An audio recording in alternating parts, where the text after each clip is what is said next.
Mummy mummy mummy હું થયું પણ આપણી બાજુવાળી ભાગી ગઈ. એવું ન કહેવાય. તારા હાહરા તો કેટલાય ના વખાણ કરે. અરે એની સાથે જ ભાગી ગઈ અને પાછો એને મારી જ જેવો ડ્રેસ પહેર્યો હતો. ઉભા રહ્યો તમે, હું હમણાં આવું છું.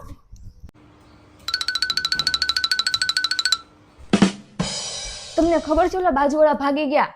હે ઈ રીતે તમારા પપ્પા સાથે, હે અને ઈ પાછો આવો ડ્રેસ પહેરીને.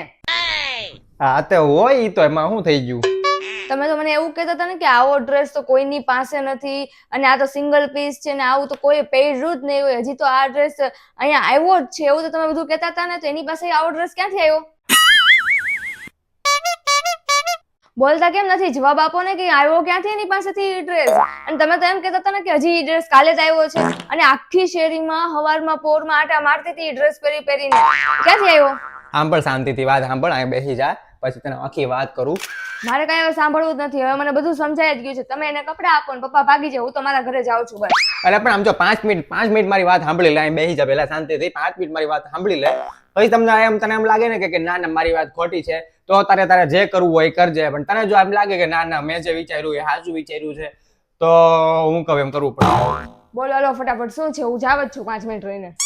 જો સૌથી પહેલી વાત તને ખબર તો છે જ તે કે આપણે કદાચ કોઈ પણ વાર નવા કપડાં પહેરીએ અથવા તો કઈક નવો સ્પ્રે કર્યો હોય કે આમ મસ્ત તૈયાર થઈને જતા હોઈએ, તો આ બધા શેરી વાળા તો એવા છે જ તે કે હા આમ નજર લગાડી દે. બરોબર?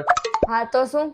એટલે હું ગઈકાલ તારી માટે આ ડ્રેસ લાવ્યો. બરોબર? અને તે એમ કીધું તું કે લાવો હું પહેરીને ચેક કરી લઉં એમ. તું પછી પહેરીને મને દેખાડતી હતી કે જો તો આ કેવો લાગે છે એમ. ત્યારે મને એમ ખબર પડી ગઈ હતી કે આ ડ્રેસ તારી ઉપર એટલો સારો લાગે ને કદાચ હોય તું આ ઘરની બહાર આમ નીકળીશ ને શેરી વાળા બધા તારી સામું જોશે ને તો તને નજર લાગી જાય.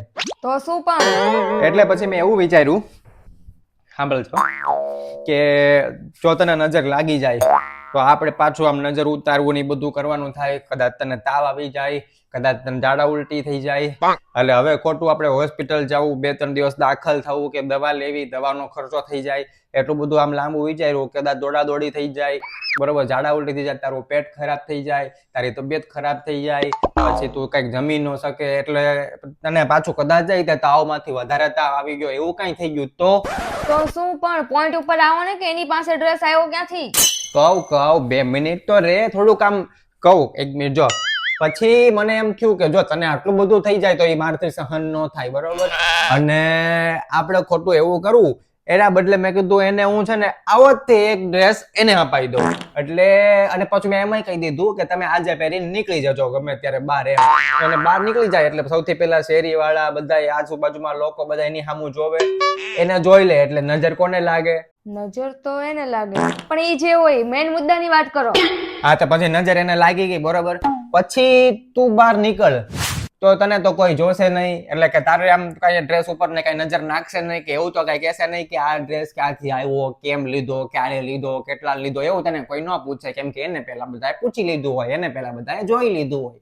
એટલે નજર એને લાગી ગઈ અને તને નજર ન લાગે. એટલે મેં એવું વિચાર્યું કે તને નજર ન લાગે એટલા માટે એને ડ્રેસ અપાવી દઉં અને એને આપી દઉં અને કહી દઉં કે તમે પહેલા પહેરીને નીકળી જજો. એટલા માટે એની પાસે ડ્રેસ આવો નવો આવી ગયો. પણ હવે બધા એના વખાણ કરશે ને, મારે તો કોઈ કરશે જ નહીં ને વખાણ. ભલે વખાણ કરતા તું સમજ, મેં તને એમ કીધું કે કદાચ જો તને નજર લાગી ગઈ હોત, હવે જો અત્યારે તને નજર લાગી જશે એટલે તું હવે અઠવાડિયા 15 દિવસ રહીને જોજે કે એને શું થાય છે. જો તને નજર લાગી ગઈ હોત તો હું તને સમજાવું કે હું થાત. બરાબર? જો પેલા જ મેં તને કીધું તાવ આવે, ઝાડા ઉલટી થઈ જાય, પછી અત્યારે તો માણસોને એટલું થઈ જાય છે ને નજર લાગે ને તો માણસો તો મરવા સુધી આવી જાય છે. મને તો ખબર નથી આટલી બધી, પણ આવું બધા કે છે, બધા કહેતા હોય છે એટલે મેં સાંભળ્યું છે. એટલે પછી મને એમ થયું કે જો તારી યાદ આવું થાય એટલે મારાથી તો સહન થાય જ નહીં. મેં તને પહેલા વાત કરી. બરોબર? એટલે મારે તારી એટલી બધી ચિંતા થઈ, એટલી બધી ને કે પછી મને એમ થયું કે ના ના ના ના તને તો એવું કઈ થવું ન જોવે. એટલે મેં કીધું એને ભલ થાતું. સાચું? સમજ્યાનું હવે તને? પણ મને એમ કે હાચુ પપ્પાને જોયા ભાગતા એની આવે. હા, સવારમાં ભાગી ગયા. આખું વર્ષ હું કપડા અપાવતો રહ્યો અને મોબાઈલ ના રિચાર્જ મેં કરાવી દીધા અને કેટલું મેં કરાવી દીધું અને લાભ કોક બીજો ઉપાડી ગયું. શું બોલ્યા? કાઈ નહીં.